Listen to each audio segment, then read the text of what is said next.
ಸ್ನೇಹಿತರೆ, ಮೀಡಿಯಾ ಮಾಸ್ಟರ್ಸ್ಗೆ ಸ್ವಾಗತ, ಸುಸ್ವಾಗತ. ಗೆಳೆಯರೆ, ಭಾರತದ ಪ್ರಧಾನಿ ನರೇಂದ್ರ ಮೋದಿ ಅವರಿಗೆ ಜರ್ಮನಿಯಿಂದ ಒಂದು ಪತ್ರ ಬಂದಿದೆ.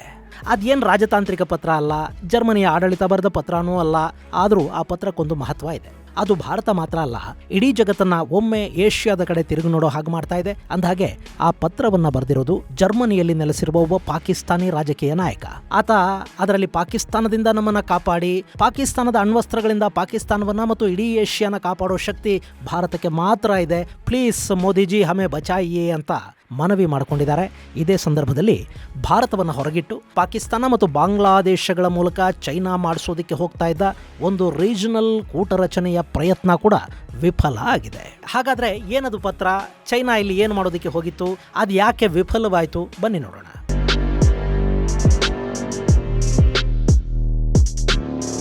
ಗೆಳೆಯರೆ, ಜರ್ಮನಿಯಿಂದ ಬಂದಿರೋ ಲೆಟರ್ ಬಗ್ಗೆ ಹೇಳೋದಕ್ಕೂ ಮೊದಲು ನಿಮಗೆ ಚೈನಾ, ಪಾಕ್ ಹಾಗೂ ಬಾಂಗ್ಲಾಗಳು ಮಾಡೋದಕ್ಕೆ ಹೋಗ್ತಾ ಇದ್ದ ಕಿತಾಪತಿಯೊಂದರ ವಿಷಯವನ್ನು ಹೇಳ್ಬಿಡ್ತೀನಿ. ಈ ಚೈನಾ ಇದೆಯಲ್ಲ, ಇದು ಇವತ್ತು ಅಮೆರಿಕಾಗೆ ಪ್ಯಾರಲಲ್ ಆಗಿ ಬೆಳೀತಾ ಇದೆ. ಅಮೆರಿಕ ಕೂಡ ಚೈನಾ ತನ್ನ ಸಮೀಪದ ಪ್ರತಿಸ್ಪರ್ಧಿ ಅಂತ ಒಪ್ಪಿಕೊಂಡಿದೆ. ಆದರೆ ಆ ಸಮೀಪದ ಪ್ರತಿಸ್ಪರ್ಧಿ ಅನ್ನೋ ಪಟ್ಟದಿಂದ ನಂಬರ್ 1 ಪಟ್ಟಕ್ಕೆ ಹೋಗಬೇಕು ಅಂದರೆ ಚೈನಾ ಕನಿಷ್ಠ ಏಷ್ಯಾದಲ್ಲಿ ತನಗೆ ಪ್ರತಿಸ್ಪರ್ಧಿ ಇಲ್ಲದ ಹಾಗೆ ನೋಡ್ಕೋಬೇಕು ಅಂತ ಬಯಸುತ್ತೆ. ಏಷ್ಯಾದಲ್ಲಿ ಇನ್ಯಾರು ಚೈನಾ ಜೊತೆ ಕಾಂಪೀಟ್ ಮಾಡೋದು ಭಾರತ ಬಿಟ್ಟು?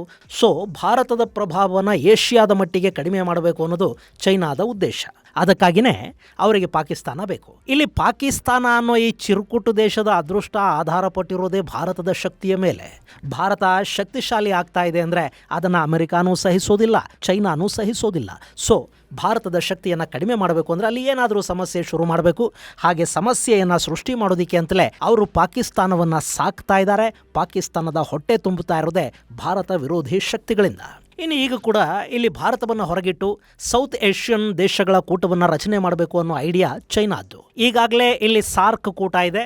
1985ರಲ್ಲಿ ಶುರುವಾದ ಸಾರ್ಕ್ ಅಂದರೆ south Asian association for regional ಕೋಆಪರೇಷನ್ನಲ್ಲಿ ಭಾರತ, ಪಾಕಿಸ್ತಾನ, ಬಾಂಗ್ಲಾದೇಶ, ಶ್ರೀಲಂಕಾ, ನೇಪಾಳ್, ಭೂತಾನ್, ಮಾಲ್ಡೀವ್ಸ್ ಮತ್ತು ಆಫ್ಘನಿಸ್ತಾನಗಳಿವೆ. 2014ರವರೆಗೆ ಸಾರ್ಕ್ ಅನ್ನೋದು ತುಂಬಾ ಚೆನ್ನಾಗಿ ನಡೀತಾ ಇತ್ತು. ಪಾಕಿಸ್ತಾನದ ಎಲ್ಲ ಕಿರಿಕಿರಿಗಳ ನಡುವೆ ಕೂಡ ಭಾರತ ಸಾರ್ಕ್ ಅನ್ನ ಮುನ್ನಡೆಸ್ಕೊಂಡು ಹೋಗ್ತಾ ಇತ್ತು. ಈ ದೇಶಗಳಿಗೆಲ್ಲ ಇದರಿಂದ ಸಹಾಯ ಸಹಕಾರಗಳು ಕೂಡ ಸಿಗ್ತಾ ಇದ್ವು. ಆದರೆ 2014ರಲ್ಲಿ ಪರಿಸ್ಥಿತಿ ಬದಲಾಯಿತು. ಭಾರತದಲ್ಲಿ ನರೇಂದ್ರ ಮೋದಿ ನೇತೃತ್ವದ NDA ಸರ್ಕಾರ ಬಂತಲ್ಲ, ಆ ಸಂದರ್ಭದಲ್ಲಿ ಕೂಡ ಒಂದು ಸಾರ್ಕ್ ಮೀಟಿಂಗ್ ಆಯಿತು. ಅದಾದ ನಂತರ 2016ರಲ್ಲಿ ಸಾರ್ಕ್ ಸಭೆ ಪಾಕಿಸ್ತಾನದಲ್ಲಿ ನಡೀಬೇಕಿತ್ತು. ಆ ಸಂದರ್ಭದಲ್ಲಿ ಉರಿ ದಾಳಿ ನಡೀತು. ಅದರ ಹಿಂದೆ ಪಾಕಿಸ್ತಾನ ಇತ್ತು. ಹೀಗಾಗಿ ಭಾರತ ಸಾರ್ಕ್ ಸಮ್ಮೇಳನವನ್ನು ಬಹಿಷ್ಕರಿಸಿತು. ಭಯೋತ್ಪಾದನೆ ಮತ್ತು ಸಹಕಾರ ಎರಡು ಒಟ್ಟೊಟ್ಟಿಗೆ ನಡೆಯೋದಕ್ಕೆ ಸಾಧ್ಯ ಇಲ್ಲ ಅಂತ ಹೇಳಿದ ಭಾರತ ಸಾರ್ಕ್ ಸಮ್ಮೇಳನವನ್ನು ಬಹಿಷ್ಕರಿಸಿತು. ಗೆಳೆಯರೆ, ಸಾರ್ಕ್ ದೇಶಗಳಲ್ಲಿ ಭಾರತವೇ ಬಲಿಷ್ಠ ದೇಶ. ಉಳಿದ ದೇಶಗಳಿಗೆ ಸಹಾಯ ಸಿಗ್ತಾ ಇದ್ದದ್ದು ಕೂಡ ಭಾರತದಿಂದಾನೆ. ಹೀಗಿರುವಾಗ ಭಾರತವೇ ಅದನ್ನು ಬಹಿಷ್ಕರಿಸಿದ ಮೇಲೆ ಉಳಿದ ದೇಶಗಳು ಪಾಕಿಸ್ತಾನಕ್ಕೆ ಹೋಗಿ ಇನ್ನೇನು ಮಾಡುತ್ತವೆ? ಹೀಗಾಗಿ ಸಾರ್ಕ್ ಸಮ್ಮೇಳನ ನಡೀಲಿಲ್ಲ. ಅದಾದ ಮೇಲೆ ಇದುವರೆಗೆ ಮತ್ತೆ ಸಾರ್ಕ್ ಸಮ್ಮೇಳನ ಎಲ್ಲೂ ಆಗಲೇ ಇಲ್ಲ. ಭಾರತ ಸಾರ್ಕ್ ಬಗ್ಗೆ ಆಸಕ್ತಿ ತೋರಲಿಲ್ಲ. ಹಾಗಂತ ಸೌತ್ ಏಷ್ಯಾದ ದೇಶಗಳನ್ನು ಕೂಡ ಕೈ ಬಿಡಲಿಲ್ಲ. ಸಾರ್ಕ್ ಇಲ್ಲದೆ ಇದ್ರೇನಂತೆ ಪರಸ್ಪರ ಸಹಕಾರ, ಸಹಭಾಗಿತ್ವ ಎಲ್ಲ ಕೂಡ ಹಾಗೆ ಮುಂದುವರಿಯುತ್ತೆ ಅಂತ ಭಾರತ ಹೇಳ್ತು. ಅದನ್ನ ಮುಂದುವರಿಸುತ್ತಲೂ ಹೋಯಿತು. ಪಾಕಿಸ್ತಾನವನ್ನ ಬಿಟ್ಟು ಮಿಕ್ಕೆಲ್ಲ ದೇಶಗಳಿಗೂ ಭಾರತದ ಸಹಾಯ ಸಹಕಾರಗಳು ಸಿಗ್ತಾ ಹೋದವು. ಆ ದೇಶಗಳಿಗೆ ಭಾರತದ ಮಾರುಕಟ್ಟೆ ಕೂಡ ಸಿಗ್ತು. ಆದರೆ ಇಲ್ಲಿ ಐಸೋಲೇಟ್ ಆಗಿದ್ದು ಪಾಕಿಸ್ತಾನ ಮಾತ್ರ. ಇದಾದ ನಂತರ ಸಾರ್ಕ್ಗೆ ಮತ್ತೆ ಜೀವ ಕೊಡೋದಕ್ಕೆ ಪಾಕಿಸ್ತಾನ ಪದೇ ಪದೇ ಪ್ರಯತ್ನ ಮಾಡ್ತಾ ಇತ್ತು. ಭಾರತನ ಬಿಟ್ಟು ಆ ಜಾಗಕ್ಕೆ ಚೈನಾನ ತಂದು ಸಾರ್ಕನ್ನು ಮತ್ತೆ ಬೇರೆ ಹೆಸರಲ್ಲಿ ಶುರು ಮಾಡೋ ಪ್ರಯತ್ನ ನಡೀತು. ಆದರೆ ಅದಕ್ಕಂಥ ದೊಡ್ಡ ಮಟ್ಟದ ಪ್ರತಿಕ್ರಿಯೆ ಯಾವ ದೇಶದಿಂದಲೂ ಬರಲಿಲ್ಲ. ಈ ಮಧ್ಯೆ ಬಾಂಗ್ಲಾದಲ್ಲೊಂದು ರಾಜಕೀಯ ಪಲ್ಲಟ ಆಗಿ ಶೇಖ್ ಹಸೀನಾ ಅಧಿಕಾರ ಕಳ್ಕೊಂಡ ನಂತರ ಅಲ್ಲಿಗೊಬ್ಬ ಕಪ್ಪೆರಾಯ ಬಂದಲ್ಲ, ಅವನು ಇಸ್ಲಾಮಿಕ್ ಉಮ್ಮಾ ಅಂತ ಹೊರಟು ಬಿಟ್ಟ. ಪಾಕಿಸ್ತಾನದ ಜೊತೆ ಸಂಬಂಧವನ್ನು ಗಟ್ಟಿ ಮಾಡ್ಕೊಳ್ಳೋದಕ್ಕೆ ಮುಂದಾದ. ಪಾಕಿಸ್ತಾನದ ಉಗ್ರ ಸಂಘಟನೆಗಳು ಬಾಂಗ್ಲಾಗೆ ಬಂದವು. ISI ಢಾಕಾಗೆ ಹೋಯಿತು. ಪಾಕಿಸ್ತಾನದ ಯುದ್ಧ ನೌಕೆಗಳು, ವ್ಯಾಪಾರ ನೌಕೆಗಳು ಬಾಂಗ್ಲಾ ಮತ್ತು ಪಾಕ್ ನಡುವೆ ಓಡಾಡೋದಕ್ಕೆ ಶುರು ಮಾಡಿದ್ವು. ನಮ್ಮ ಎರಡೂ ದೇಶಗಳ ಕಲ್ಚರು, ರಿಲಿಜಿಯನ್ನು ಒಂದೇ ಅಂತ ಅವನಂದ. ಆಮೇಲೆ ಈ ನೋಬೆಲ್ ಬಾಯಲ್ಲಿ ಸಾರ್ಕ್ ಜಪ ಶುರುವಾಯಿತು.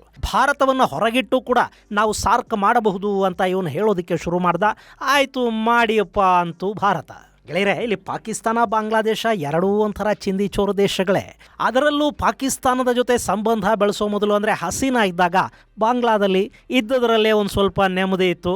ಅಲ್ಲಿ ವ್ಯಾಪಾರ ವಹಿವಾಟುಗಳು ಆಗ್ತಾ ಇದ್ವು, ಎಕ್ಸ್ಪೋರ್ಟ್ ಇಂಪೋರ್ಟ್ನ ಆದಾಯ ಬರ್ತಾ ಇತ್ತು, ಟೆಕ್ಸ್ಟೈಲ್ಸ್ ಇಂಡಸ್ಟ್ರಿಯಲ್ಲಿ ಬಾಂಗ್ಲಾ ಸಿಕ್ಕಾಪಟ್ಟೆ ಮುಂದಕ್ಕೆ ಹೋಗ್ತಾ ಇತ್ತು. ಅದು ಹಾಗೆ ಬೆಳೆಯೋದಕ್ಕೆ ಭಾರತದ ಸಹಾಯ ಸಹಕಾರಗಳು ಕೂಡ ದೊಡ್ಡ ಮಟ್ಟದಲ್ಲಿದ್ವು.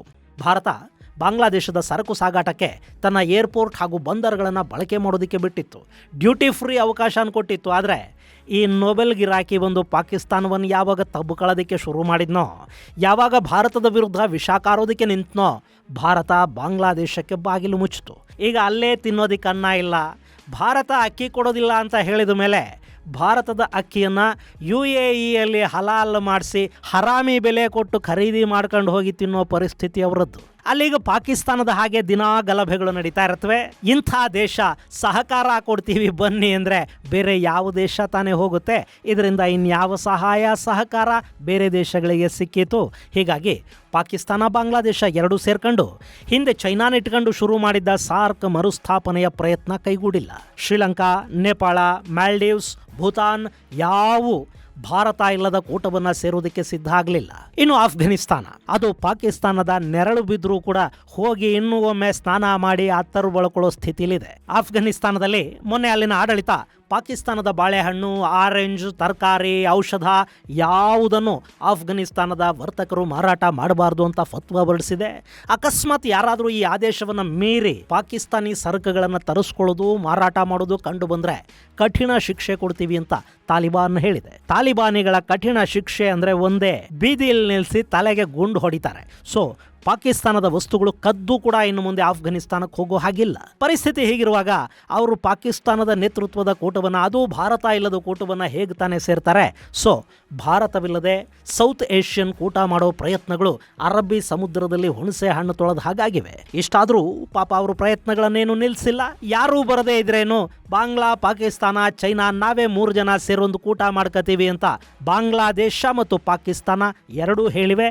ಆದರೆ ಚೈನಾ ಈ ಬಗ್ಗೆ ಬಾಯಿ ಬಿಡ್ತಾ ಇಲ್ಲ. ಈ ಭಿಕಾರಿಗಳನ್ನು ಕಟ್ಕೊಂಡು ಕೂಟ ಮಾಡಿ ಅವರಿಗೆ ಊಟ ಹಾಕೋ ದರ್ದು ಚೈನಾಗಿದ್ರೆ ಅವರದನ್ನು ಮಾಡ್ಕೊಂಡು ಹೋಗಬಹುದು. ಇನ್ನು ಇದೇ ಸಂದರ್ಭದಲ್ಲಿ ಜಹಾಪನ, ನಮ್ಮನ್ನ ಪಾಕಿಸ್ತಾನದ ನ್ಯೂಕ್ಲಿಯರ್ ಬಾಂಬುಗಳಿಂದ ಕಾಪಾಡಿ ಅಂತ ಸಿಂಧ್ನ ನಾಯಕ ಜೈಸಿಂಧ್ ಮುತ್ತಹಿದ ಮಹಾಜ್ನ ಅಧ್ಯಕ್ಷ ಶಫಿ ಬುರ್ಫತ್ ಭಾರತದ ಪ್ರಧಾನಿ ನರೇಂದ್ರ ಮೋದಿ ಅವರನ್ನ ಬೇಡಿ ಪತ್ರವೊಂದನ್ನು ಬರೆದಿದ್ದಾರೆ. ಈ ಪತ್ರದಲ್ಲಿ ಪಾಕಿಸ್ತಾನ ಅನ್ನೋದೊಂದು ವಿಫಲ ದೇಶ, ಭಯೋತ್ಪಾದಕ ದೇಶ, ಆಸಿಂ ಮುನೀರ್ ಅನ್ನೋ ಮತಾಂಧ ಮತ್ತು ಭಯೋತ್ಪಾದಕನ ಕೈಗೆ ಈ ದೇಶ ಬಂದಾಗಿದೆ. ಆಸಿಂ ಮುನೀರ್ ಪಾಕಿಸ್ತಾನದ ಮಾಲೀಕ ಆಗಿರೋದ್ರಿಂದ ಅಣ್ವಸ್ತ್ರಗಳ ಬಟನ್ ಕೂಡ ಮುನೀರನ ಕೈಗೆ ಬಂದಿರುತ್ತೆ. ಈ ಭಯಾನಕ ಹಾಗೂ ವಿಚ್ಛಿದ್ರಕಾರಿ ಅಸ್ತ್ರಗಳು ಉಗ್ರರ ಕೈ ಸೇರೋ ಸಾಧ್ಯತೆಗಳು ದಟ್ಟವಾಗಿ ಕಾಣ್ತಾ ಇವೆ. ಹಾಗೇನಾದರೂ ಆದರೆ ಪಾಕಿಸ್ತಾನದ ಬಲೂಚ್, ಸಿಂಧ್ ಮತ್ತು ಖೈಬರ್ ಪಖ್ತೂನ್ಖ್ವಾಗಳ ಜೊತೆ ಇಡೀ ಏಷ್ಯಾ ಸಮಸ್ಯೆಗೆ ಸಿಲುಕಿಕೊಳ್ಳುತ್ತೆ. ಅರಬ್ ದೇಶಗಳು, ಆಫ್ರಿಕಾ, ಭಾರತ ಹಾಗೂ ಇನ್ನಿತರ ಏಷ್ಯಾದ ದೇಶಗಳಲ್ಲಿ ಎಲ್ಲಿ ಬೇಕಾದರೂ ಸಮಸ್ಯೆ ಉಂಟಾಗಬಹುದು. ಹೀಗಾಗಿ ಈಗ ಅಣ್ವಸ್ತ್ರಗಳಿಂದ ಏಷ್ಯಾನ ಮತ್ತು ವಿಶೇಷವಾಗಿ ಪಾಕಿಸ್ತಾನದ ಜನರನ್ನು ಕಾಪಾಡೋ ಶಕ್ತಿ ಇರೋದು ಭಾರತಕ್ಕೆ ಮತ್ತು ಭಾರತದ ಪ್ರಧಾನಿ ನರೇಂದ್ರ ಮೋದಿ ಅವರಿಗೆ ಮಾತ್ರ. ಹೀಗಾಗಿ ಏನಾದರೂ ಮಾಡಿ ಈ ಸಂಕಷ್ಟದಿಂದ ನಮ್ಮನ್ನು ಕಾಪಾಡಿ ಅಂತ ಈ ಬುರ್ಫತ್ ಭಾರತದ ಪ್ರಧಾನಿಗೆ ಪತ್ರವನ್ನು ಬರೆದಿದ್ದಾರೆ.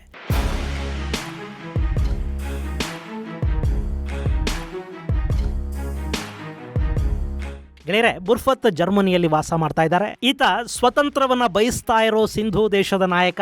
ಈಗ ಸಿಂಧ್ ಭಾಗದಲ್ಲಿ ಇದೇ ಬುರ್ಫತ್ ಅವರ ಜೇಸಿಂಧ್ ಪಕ್ಷ ಸ್ವತಂತ್ರ ದೇಶಕ್ಕಾಗಿ ದೊಡ್ಡ ಮಟ್ಟದ ಪ್ರತಿಭಟನೆಗಳನ್ನು, ಹೋರಾಟವನ್ನು ಮಾಡ್ತಾ ಇದೆ ಮತ್ತು ಬಲೂಚ್ ಹೋರಾಟಗಾರರ ಜೊತೆ ಸೇರಿ ಸಿಂಧಿಗಳು ಕೂಡ ಪಾಕಿಸ್ತಾನದಿಂದ ಸ್ವತಂತ್ರವನ್ನು ಪಡ್ಕೊಳ್ಳೋದಕ್ಕೆ ಪ್ರಯತ್ನವನ್ನು ಮಾಡ್ತಾ ಇದ್ದಾರೆ. ವಿದೇಶಗಳಲ್ಲಿ ಕೂಡ ಪಾಕಿಸ್ತಾನದ ವಿರುದ್ಧ ಮತ್ತು ಸಿಂಧ್, ಬಲೂಚ್ ಹಾಗೂ ಖೈಬರ್ಗಳಲ್ಲಿ ಪಾಕೆಗಳು ಮಾಡ್ತಾ ಇರೋ ದಬ್ಬಾಳಿಕೆಗಳ ವಿರುದ್ಧ ಈ ಬುರ್ಫತ್ ಸೇರಿದಂತೆ ಸಾಕಷ್ಟು ಜನ ಅನಿವಾಸಿ ಪಾಕಿಸ್ತಾನಿಗಳು ಪ್ರತಿಭಟನೆಗಳನ್ನು ಮಾಡ್ತಾ ಇದ್ದಾರೆ. ವಿಶ್ವಸಂಸ್ಥೆಗೆ ಮನವಿಗಳನ್ನು ಕೊಡ್ತಾ ಇರ್ತಾರೆ. ಇಂಥ ಬುರ್ಫತ್ ಈಗ ಪಾಕಿಸ್ತಾನವನ್ನು ಕಾಪಾಡಿ ಅಂತ ಭಾರತಕ್ಕೆ ಮನವಿಯನ್ನು ಮಾಡ್ತಾ ಇದ್ದಾರೆ. ಹಾಗೆ ನೋಡಿದರೆ ಇಡೀ ಪಾಕಿಸ್ತಾನ ಅಂದರೆ ಪಂಜಾಬ್ ಸೇರಿ ಇಡೀ ಪಾಕಿಸ್ತಾನ ಭಾರತಕ್ಕೆ ಮನವಿಯನ್ನು ಸಲ್ಲಿಸಬೇಕು.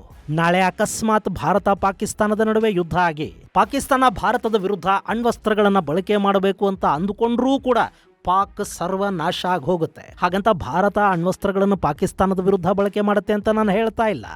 ಪಾಕಿಸ್ತಾನದ ಆಫ್ಘನ್ ಹೆಸರಿನ ಮಿಸೈಲ್ಗಳಿವೆ ನೋಡಿ, ಘೋರಿ, ಗಜನಿ, ಅಬ್ದಾಲಿ, ಬಾಬರ್ರು, ಇವರು ಯಾರೂ ಕೂಡ ಭಾರತದ ಕಡೆಗೆ ಬರಬೇಕು ಅಂತ ಅಂದ್ಕೊಳ್ಳೋದೇ ಇಲ್ಲ. ಅವೆಲ್ಲ ಅಲ್ಲೇ ಪಾಕಿಸ್ತಾನದಿಂದ ಹಾರಿ ಪಾಕಿಸ್ತಾನದ ನೆಲದಲ್ಲೇ ಬಿದ್ವು ಅಂದರೆ ಸರ್ವನಾಶ ಆಗೋದು ಪಾಕಿಸ್ತಾನನೇ ಅಲ್ವೇ? ಸೊ ಪಾಕಿಸ್ತಾನದ ಅಣುದಾಳಿಯಿಂದ ಪಾಕಿಸ್ತಾನವನ್ನು ಕಾಪಾಡಬೇಕಾದ ಜವಾಬ್ದಾರಿ ಕೂಡ ಈಗ ಭಾರತದ ಹೆಗಲ ಮೇಲೆ ಇದೆ. ಹಾಗಂತ ಪಾಕಿಸ್ತಾನದ ಸಾಕಷ್ಟು ನಾಯಕರು ನಂಬಿದ್ದಾರೆ ಕೂಡ. ಇದು ಗೆಳೆಯರೆ, ಪಾಕಿಸ್ತಾನದಿಂದ ನಮ್ಮನ್ನು ಕಾಪಾಡಿ ಅಂತ ಪಾಕ್ ರಾಜಕಾರಣಿಯೊಬ್ಬರು ಭಾರತವನ್ನು ಬೇಡಿ ಪತ್ರ ಬರೆದಿರೋದರ ಕುರಿತಾದ ಮತ್ತು ಪಾಕ್ ಬಾಂಗ್ಲಾಗಳನ್ನು ಮುಂದಿಟ್ಟುಕೊಂಡು ಚೈನಾ ಮಾಡೋದಕ್ಕೆ ಹೋಗ್ತಾ ಇದ್ದ ಕೂಟವೊಂದು ವಿಫಲವಾದ ಕುರಿತಾದ ಒಂದಷ್ಟು ಮಾಹಿತಿ ಮುಂದಿನ ಸಂಚಿಕೆಯಲ್ಲಿ ಮತ್ತಷ್ಟು ವಿಶೇಷಗಳ ಜೊತೆ ಮತ್ತೆ ಭೇಟಿಯಾಗೋಣ. ಅಲ್ಲಿವರೆಗೆ ಜೈ ಹಿಂದ್, ಜೈ ಕರ್ನಾಟಕ.